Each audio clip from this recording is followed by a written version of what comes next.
ডাকসু নির্বাচন নিয়ে একটা নতুন প্রশ্ন তৈরি হয়েছে। ডাকসু নির্বাচনে কিছু অনিয়মের কথা আমরা দেখেছিলাম যখন নির্বাচন চলছিল তখনই। সেটা খুব সিগনিফিক্যান্ট কিছু ছিল না। নির্বাচনের যে মার্জিন ছিল, মানে যারা জিতেছেন বিশেষ করে ছাত্র শিবিরের যে টপ প্রার্থীরা, সেই মার্জিন এত হাই ছিল যে ওই অভিযোগগুলোকে খুব বেশি সিগনিফিক্যান্ট কিছু মনে না করার কারণ ছিল।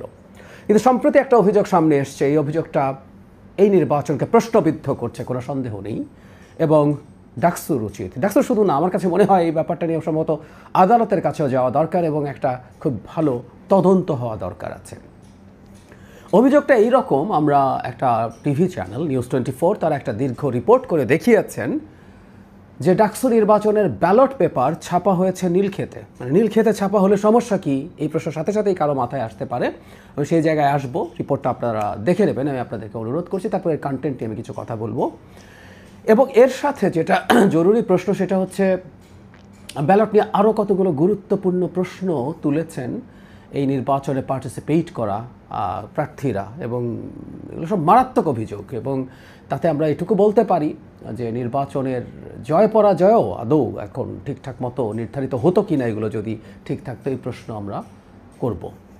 এই রিপোর্টে বলা হচ্ছে প্রথম যেটা হয়েছিল যে যিনি এই নির্বাচনের চিফ রিটার্নিং অফিসার ঢাকা ইউনিভার্সিটির একজন টিচারের সাথে এই চ্যানেল যখন কথা বলতে গেছে, তিনি মুহূর্তেই নাকচ করে দেন যে নীলক্ষেতে এই ব্যালট ছাপা হতেই পারে না। এটা এত সফিস্টিকেটেড মেশিন লাগবে, এটা যারা এই ব্যালট ছাপাবেন বলে বলেছেন তাদেরই একমাত্র আছে, আর কারণেই। পরবর্তীতে ওই টিম ওখানে যায় এবং দেখা গেল একটা সাধারণ ধরনের দোকানেই নীলক্ষেতের পাশে গাউসুল আজম মার্কেটে এটা ছাপানো হয়েছে, এটা কাটা হয়েছে। এবং তার চেয়ে জরুরি কথা, হিসেব মতে 96,000 ব্যালট ছাপা হয়েছে যেখানে ছাপানো হয়েছে, আর কাটিংয়ের যে জায়গা আছে সেখানে কাটা হয়েছে তাদের ভাষ্য মতে 88,000। তার মানে 8,000 ব্যালট কম ওখানে কাটা হয়েছে। এই কাটার জায়গা থেকেই ব্যালট গেছে। এরপর মোহাম্মদপুরের যিনি কন্ট্রাক্ট পেয়েছেন তাদের অফিস মোহাম্মদপুর, সেখানে তার সাথে যখন কথা বলা হয়, মিথ্যে কথা বলেন ভদ্রলোক যে তিনি তার নিজস্ব প্রেসে এটা ছাপিয়েছেন কোথায়, কেরানীগঞ্জ বা কোথাও। কিন্তু নীলক্ষেত থেকে দেখা যায় এখানে প্রিন্ট করে পাঠানো হয়েছে যে ভেন্ডার, যাকে দায়িত্ব দেওয়া হয়েছিল তার কাছে, আর সুতরাং ওই ঠিকানায় ওগুলো গেছে। এবং তিনি টোটাল যে সংখ্যার কথা বলেন সেই সংখ্যাটা ঢাকা ইউনিভার্সিটিতে টোটাল যত ব্যালটের প্রয়োজন তার চাইতে বেশ কম। 39,000 ভোটারের জন্য 6টা করে হিসাব করে ওখানে দেখা গেছে 2,38,000-এর মতো ব্যালটের প্রয়োজন, কিন্তু উনি 2 লাখের কম ছাপিয়েছেন। তাহলে বাকি ব্যালট কোত্থেকে আসলো ইত্যাদি নানা রকম প্রশ্ন এখানে উঠেছে। চিফ রিটার্নিং অফিসারের কাছে পরে আবার যখন যাওয়া হলো, তিনি এবার বলছেন ভেন্ডর কোথায় দিয়েছে আমরা তো বলতে পারবো না, ইত্যাদি ইত্যাদি। এবং অবিশ্বাস্যভাবেই একজন নাকি মাত্র পার্টিসিপেট করেছে। মানে বাংলাদেশে এই ব্যালট ছাপানোর মতো কোম্পানি মাত্র একটা আছে।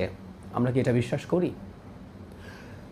যেখানেই যাক না কেন কোনো রকম সুপারভিশন ছিল না। অন্তত 8,000 ব্যালটের একটা হিসেবের গরমিল পাওয়া গেছে। আরও জরুরি কথা, ব্যালটের সিরিয়াল নাম্বার ছিল না। এটা আমরা নির্বাচনের সময় শুনেছি, এবং আমরা এখন যদি যোগ করি তাহলে ব্যালটের সিরিয়াল নাম্বার কেন ছিল না তার সাথে একটা 2 নম্বরের যোগসাজশ আমরা আসলে দেখতেই পারি। সেই ঘটনা ঘটেছে বলে বিশ্বাস করা অযৌক্তিক হবে না। শুধু তাই না, আমরা দেখেছি প্রার্থীরা যারা ছিলেন তারা, স্টুডেন্টরা যে ভোট দিয়ে এসেছে সিগনেচার সম্বলিত কাগজ চেয়েছেন। সেই কাগজ পাওয়া গেলে সেটার সাথে কাস্টেড ভোটের সংখ্যার হিসাব নিকাশ হতে পারে। প্রথম দিকে খুবই দায়সারা অ্যাটিটিউড দেখালেও এরপরে তারা ঢাকা ইউনিভার্সিটি এটাকে খানিকটা কগনিজেন্সে নেবেন বলে মনে হচ্ছে যখন এটা রীতিমতো মিডিয়ায় চলে আসলো। অথচ এই অভিযোগগুলো শুরুতেই তাদের খতিয়ে দেখা দরকার ছিল। তারা ইগনোর করার চেষ্টা করেছেন। আমি এটা মনে করি যে তারা ছাত্র শিবিরের পক্ষ হয়ে কাজটা করেছেন। ঢাকা ইউনিভার্সিটির প্রশাসনের বিরুদ্ধে ছাত্র শিবিরের হয়ে কাজ করার অভিযোগ খুব প্রমিনেন্টলি আছে, ইনক্লুডিং দ্য ভিসি হিমসেলফ। অনেক রকম অভিযোগ আছে। এখন যখন এই ঘটনাগুলো ঘটছে তখন এই প্রশ্ন আরও জোরে সোরে করতে হবে। এবং আমি চাই শুধুমাত্র ঢাকা ইউনিভার্সিটি না, শিক্ষা মন্ত্রণালয় এই ব্যাপারে ইন্টারভিন করুক, এবং স্বাধীন তদন্ত কমিশন। ঢাকা ইউনিভার্সিটি আবারও কতগুলো জামাতিকে বসাবে তদন্ত করার জন্য, যারা তদন্ত করে বলবেন সব ঠিক হয়েছে। না, আমি একটা এক্সটার্নাল তদন্ত আমাদের হওয়া উচিত বলে আমি মনে করি। প্রয়োজনে এটা নিয়ে মামলা হওয়া উচিত, কোর্টে যাওয়া উচিত, যাতে কোর্ট একটা তদন্তের ব্যবস্থা করে ইন্ডিপেন্ডেন্ট কাউকে দিয়ে। ঢাকা ইউনিভার্সিটির তদন্তে আস্থা রাখার কোনো প্রশ্ন আসলে আর নাই, কারণ এই প্রশাসন তাদের ক্রেডিবিলিটি হারিয়েছেন। এই নির্বাচনটাকে নিয়ে আমাদের বহু ইকুয়েশন আছে, এবং কেউ এটাকে আমাদের নির্বাচনের সাথে বিরাট ইকুয়েশন হিসেবে হাজির করতে চান।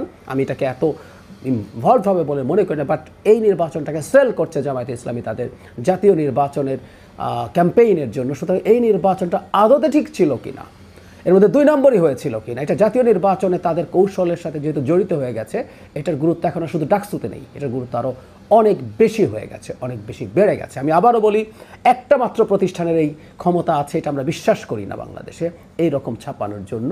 এর পেছনেও কারসাজি আছে কিনা সব খতিয়ে দেখা দরকার আছে। এবং জাতীয় নির্বাচনকে সামনে রেখে ডাকসুকে যেহেতু জামায়াতে ইসলামী তাদের ক্যাম্পেইনের পার্ট হিসেবে ব্যবহার করছে, এটা খুবই জরুরি একটা সিরিয়াস নিরপেক্ষ তদন্ত হওয়া।